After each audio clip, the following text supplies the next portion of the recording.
सर्वेभ्यो नमो नमः। छात्राः वयं छन्दसः परिचयं ज्ञातवन्तः। इदानीं तत्र छन्दसु अनुष्टुप् छन्दः अनुष्टुप् वृत्तम् इति विषयमधिकृत्य वयं पठामः। अनुष्टुप् वैदिक छन्दसु अस्ति, वैदिक वृत्तेषु प्राप्यते। तत्र अष्टौ अक्षराणि भवन्ति प्रतिपादं। प्रत्येकं पादे अष्टौ अक्षराणि भवन्ति, अष्टौ वर्णाः भवन्ति। चतुर्षु पादेषु द्वाविंशति अक्षराणि भवन्ति। तत्र तथैव पादचतुष्टयं वर्तते। तस्य लक्षणं यथा प्राप्यते। श्लोके षष्ठं गुरुज्ञेयं सर्वत्र लघुपञ्चमं द्विचतुष्पादयोः हर्षं सप्तमं दीर्घमन्ययोः। अर्थात श्लोके वृत्ते अनुष्टुवः अनुष्टुवृत्तस्य अन्य नाम भवति श्लोकः। श्लोकोऽपि कथ्यते श्लोकवृत्तं। श्लोके अनुष्टुवृत्ते इत्यर्थः। षष्ठं गुरु ज्ञेयं षष्ठम अक्षरं गुरु ज्ञेयं षष्ठ अक्षरं गुरु भवति। सर्वत्र लघु पंचमं सर्वत्र चतुर्षु पादेषु पंचमम अक्षरं लघु भवेत्। पुनः द्विचतुष्पादयो हर्षं सप्तमं द्विचतुष्पादयो हर्षम् अक्षरं भवतु। द्वितीय पादे चतुर्थ पादे सप्तमम अक्षरं हर्षं भवतु, लघु भवतु। अन्ययोः अपरयोः अर्थात् प्रथम तृतीयोः अर्थात् प्रथम पादे तृतीय पादे च सप्तमम अक्षरं दीर्घं भवतु। अंतिमे अष्टमाक्षराणि तु गुरु एव इति ज्ञातव्यं प्रयोगात्। किं जातम्? अष्टाक्षराणि भवन्ति प्रतिपादं। तो चत्वारि अक्षराणि त्यजन्तु। प्रथम द्वितीय तृतीय चतुर्थ। पंचम अक्षरं गुरु ज्ञेयं सर्वत्र। षष्ठ अक्षरं पंचम अक्षरं लघु सर्वत्र, पंचमं लघु। अष्ट अक्षराणि भवन्ति। प्रथम द्वितीय तृतीय चतुर्थ। इस विषये किमपि चर्चा नैव जाता। किं श्रुतवते वृत्ररत्नाकरे आदौ। पंचमम् अक्षरं सर्वत्र लघु भवत्। षष्ठ गुरु ज्ञेयम्, अष्टम गुरु। सप्तम अक्षर वर्तते। सप्तम प्रथम तृतीय पादयोः यथा प्रथम पादे गुरु भवतु, तृतीय पादे गुरु भवतु, द्वितीय पादे लघु, चतुर्थ पादे लघु इति व्यतिक्रमः। किं जातम्? पंचमं सर्वत्र गुरु भवतु, पंचमं लघु भवतु, षष्ठ अक्षरम गुरु भवतु, सर्वत्र लघु पंचमम। पांचवा अक्षर जो होगा, देखो वृत्ररत्नाकर के आधार पर अथवा श्रुतबोध में जो लक्षण दिया है, श्लोके षष्ठम गुरु ज्ञेयं सर्वत्र लघु पंचमम द्विचतुष्पादयोः हर्षं सप्तम दीर्घमन्वयः। चार अक्षर के बारे में कोई बातें नहीं। पंचम अक्षर लघु हो, पांचवा अक्षर जो है वर्ण से लघु हो, छठा गुरु हो, सातवां अक्षर प्रथम तृतीय पाद में गुरु, द्वितीय चतुर्थ पाद में हर्षो, आठवां अक्षर गुरु हो। ये तात्पर्य है। अर्थात आई जो मात्रा होगा, आई टाइप का जो दिखता है सरल प्लस दीर्घ गुरु, गुरु ये प्रथम पाद। द्वितीय पाद में चार अक्षर के बाद हर्स्व गुरु लघु गुरु। तो किम क्या हुआ ना? लघु गुरु गुरु गुरु प्रथम पाद। द्वितीय पाद में लघु गुरु। तृतीय पाद में लघु गुरु गुरु गुरु। चतुर्थ पाद में लघु गुरु। ये लास्ट चार अक्षर की बात करते हैं। प्रथम चार अक्षर जो है कवि के लिए एक प्रकार का छूट है। ये जाना जा सकता है। तो क्या हुआ ना? पंचम अक्षर या पंचम वर्ण लघु हो, षष्ठ वर्ण गुरु हो सर्वत्र, मतलब चारों पादों में। प्रथम और तृतीय पाद में सप्तम अक्षर गुरु, द्वितीय और चतुर्थ पादों में सप्तम अक्षर लघु और अंतिम गुरु। अंतिम के बारे में नहीं कहा गया, अंतिम गुरु होता है। ये प्रयोग है। तो अनुष्टुप का 8 अक्षर का छंद है।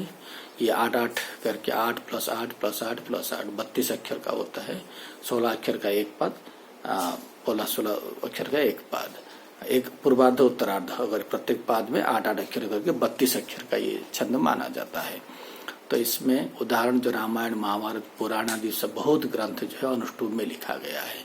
अनुष्टुप छंद में अनेक विपुल साहित्य मिलता है, वेद से लेकर के कुछ मंत्र आदि, पुनः जितने भी पुराण है, महाभारत रामायण है, ये अनुष्टुप में लिखा गया है।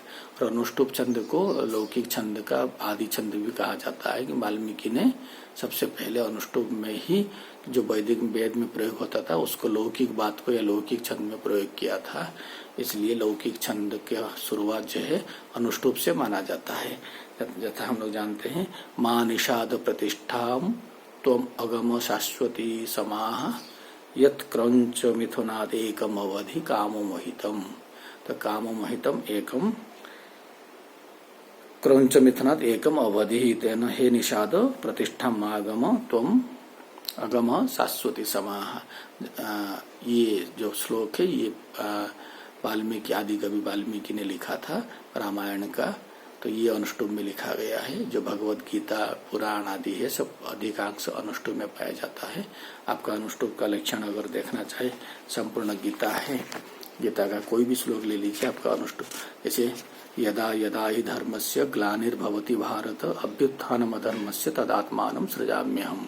यदा यदा इसको छोड़ दीजिए, ही लघु है, पंचम वर्ण, धर्मस्य, धर्म, ध जो है गुरु है, क्योंकि धर्म म के ऊपर रेप है, म संयुक्त वर्ण, उसके आदि का गुरु हो गया। धर्म म जो है अपने आप में लघु है, परंतु आगे स्य है, इसलिए गुरु संयुक्त के आदि वर्ण। और स्य जो है गुरु होना चाहिए, लघु दिख रहा है लेकिन आगे ग्लानी में ग्ला है, उसके प्रभाव पर यहाँ गुरु हो जाएगा। और ना भी हो पादांतस्थ विकल्प है ना, ये ले लिया जाएगा।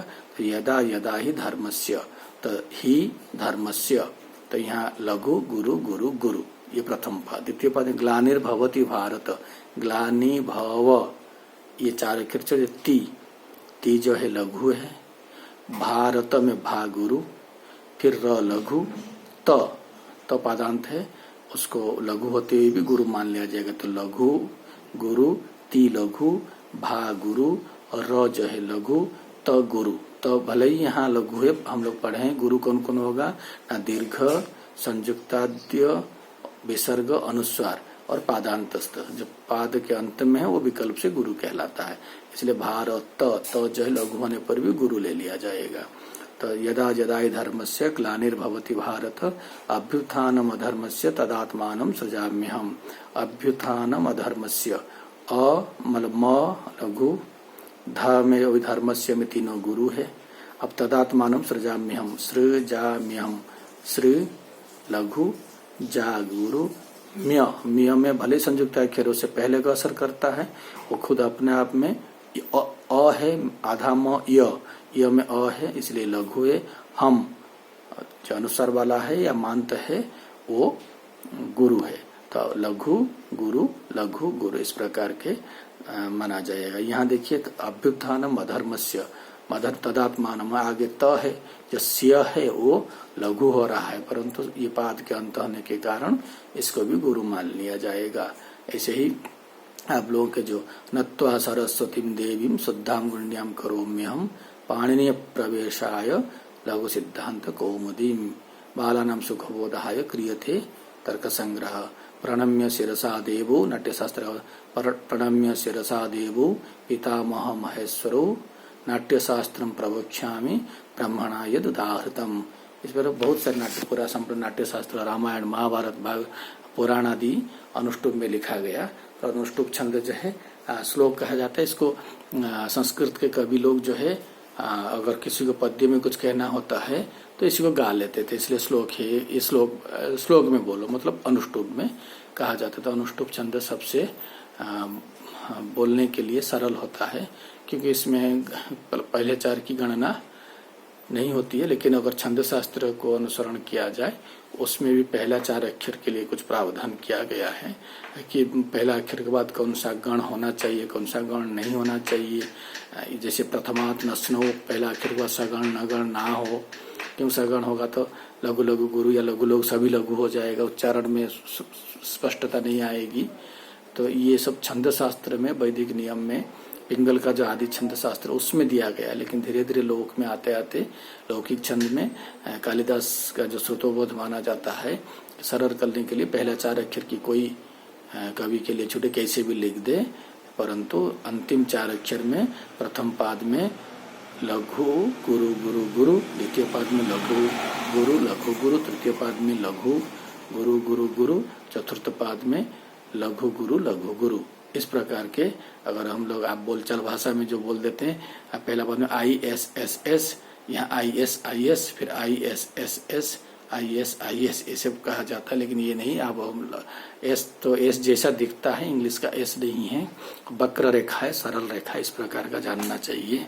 तो संपूर्ण गीता का कोई भी उदाहरण आप दे सकते हैं।